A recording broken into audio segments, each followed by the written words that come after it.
Halo, perkenalkan nama saya Iren Teresia Pranginangin dengan NIM 20035111068.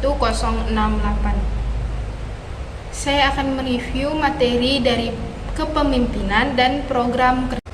Apa itu kepemimpinan? Kita pasti bertanya-tanya, kepemimpinan itu seperti apa dan bagaimana? Kepemimpinan merupakan sebuah bidang riset dan juga suatu keterampilan praktis yang mencakup kemampuan seseorang atau sebuah organisasi untuk memimpin atau membimbing orang lain, tim, atau seluruh organisasi. Jadi, kepemimpinan itu ialah satu orang yang memimpin sebuah organisasi yang ada di dalamnya, yaitu tim dan orang lain, supaya bisa bekerja sama. Apakah kepemimpinan itu penting? Ada 4 faktor yang mendukung kepemimpinan itu penting. 1. Pendewasaan. Perubahan sikap yang dahulunya kekanak-kanakan menjadi lebih dewasa ketika dituntut untuk mendengarkan pendapat orang lain yang tidak setuju bahkan menyanggah pendapat kita, atau lebih objektif.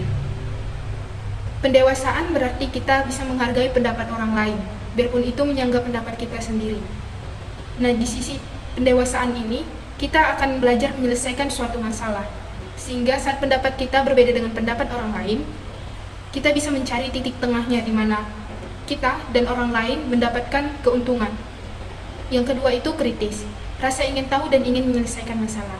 Rasa ingin tahu kita ketika kita tidak tahu tentang kepemimpinan atau organisasi yang kita akan lakukan, kita akan ingin tahu dengan mencari-cari informasi dan menggali informasi sehingga kita dapat menyelesaikan ataupun rasa ingin tahu kita terjawab dan ingin menyelesaikan masalah. Masalah akan datang saat kita memimpin atau menjadi pemimpin di suatu organisasi, seperti masalah dana atau yang lain-lain. Bagaimana sikap kita untuk menyelesaikan masalah dengan tidak emosi dan mendapatkan titik terang untuk permasalahan kita tersebut. Yang ketiga, kita belajar tanggung jawab, pendewasaan dan daya kritis yang tinggi. Bertanggung jawab berarti dengan kita menjadi seorang pemimpin di suatu organisasi, kita dapat menyelesaikan kepemimpinan kita dan bertanggung jawab atas tugas-tugas yang kita lakukan selama masa kepemimpinan. Yang ketiga, sosialisasi. Memiliki pandangan sosial yang sikapnya kepedulian kita terhadap orang lain yang membutuhkan pertolongan kita. Di sosialisasi ini, dalam sebuah organisasi kita akan membentuk sosialisasi, di mana kita bisa membuat atau melakukan sesuatu, yaitu dengan membantu orang lain atau orang yang membutuhkan. Jenis-jenis kepemimpinan terbagi menjadi 2. Yang pertama demokratis, yang kedua patron. Demokratis berarti menyelesaikan persoalan dari sudut pandang banyak orang. Contohnya seperti negara Indonesia, untuk memilih presiden maka membutuhkan suara atau pemungutan suara, baik itu dari warga atau masyarakat dan dari pemerintahan. Dengan memilih atau dengan mendengarkan pendapat dari banyak orang, maka akan diputuskan siapa pemimpin yang akan menjadi pemimpin di negara Indonesia. Sebaliknya, patron itu menyelesaikan permasalahan dari ilmu yang luas, artinya dengan memutuskan pendapat sendiri. Negara yang menganut sistem patron itu seperti negara Mesir, Yunani, dan yang lain-lain, dengan mengambil keputusan sendiri tanpa melibatkan banyak orang. Apa itu program kerja? Program kerja adalah susunan daftar kegiatan yang dirancang untuk dilaksanakan dalam satu periode atau kepengurusan. Jika seseorang sudah dipilih menjadi pemimpin di sebuah organisasi, maka dia akan menyusun program kerja yang akan dilakukannya selama satu periode dia menjabat. Biasanya bisa dalam bentuk diagram maupun dalam bentuk tulisan atau proposal, di mana dia akan melontarkan beberapa program kerja yang akan dilakukannya selama masa jabatannya. Mengapa program kerja penting? Ada 2 yang mendasari, yaitu efisiensi organisasi. Program kerja disusun agar tidak membuang waktu banyak untuk memikirkan kegiatan yang harus dilakukan. Berarti saat kita membuat program kerja, kita juga harus menyusun program-program apa yang akan dilakukan selama masa jabatan berlangsung. Sehingga saat rapat ataupun diskusi, kita sudah mengetahui apa program dan bagaimana menyelesaikannya. Dan pada saat masa penjabatan tersebut, program kerja kita harus selesai. Yang kedua, efektivitas organisasi. Mempermudah dalam mensinkronkan kegiatan yang telah direncanakan. Dengan kita menulis program kerja kita, kita akan lebih mudah untuk menyelesaikan semua program kerja kita, sehingga tidak ada yang kelupaan ataupun terlewatkan saat kita pernah menjabat menjadi seorang pemimpin di suatu organisasi. Mekanisme tahapan pembentukan suatu program kerja.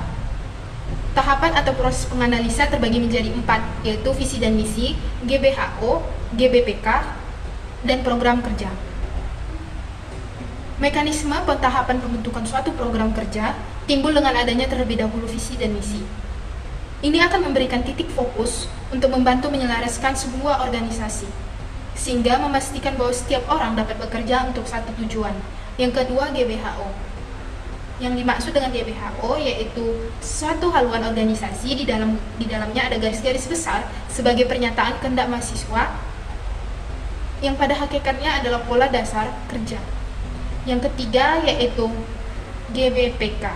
GBPK yang dimaksud adalah acuan untuk pengurus untuk menentukan suatu program kerja yang akan dilaksanakan dalam satu periode selama kepengurusan kepemimpinan tersebut.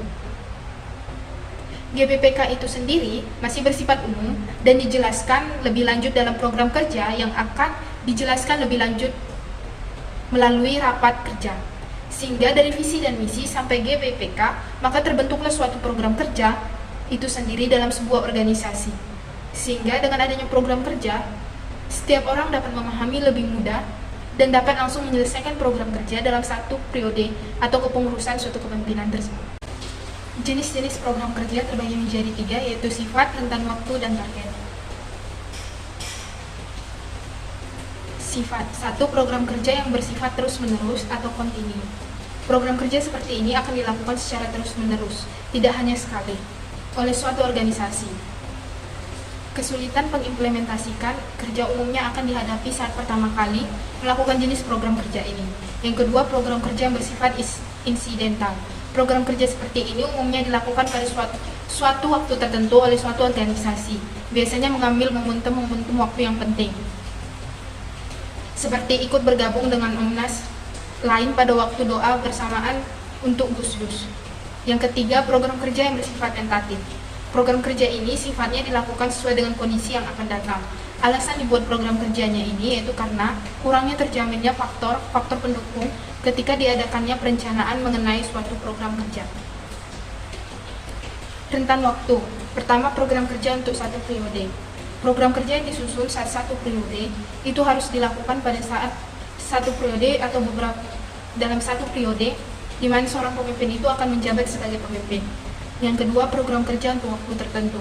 Program kerja untuk waktu tertentu biasanya khusus, sehingga program kerja dilaksanakan pada saat hari-hari atau waktu tertentu yang akan dilakukannya sebuah event ataupun suatu kegiatan. Yang ketiga itu target. Program kerja jangka panjang dan program kerja jangka pendek. Mekanisme penyusunan program kerja. Yang pertama, nama kegiatan. Merupakan suatu judul dari suatu kegiatan yang akan direncanakan. Yang kedua itu latar belakang. Latar belakang merupakan penjelasan dari pertanyaan mengenai mengapa program kerja ini perlu dibuat. Yang ketiga, tujuan kegiatan. Berkaitan dengan hal-hal yang dicapai setelah melaksanakan program kerja. Yang keempat, sasaran kegiatan. Berkaitan dengan perlakuan serta objektif dari kegiatan yang biasanya bersifat intern atau ekstern organisasi. Yang kelima, tempat dan waktu pelaksanaan.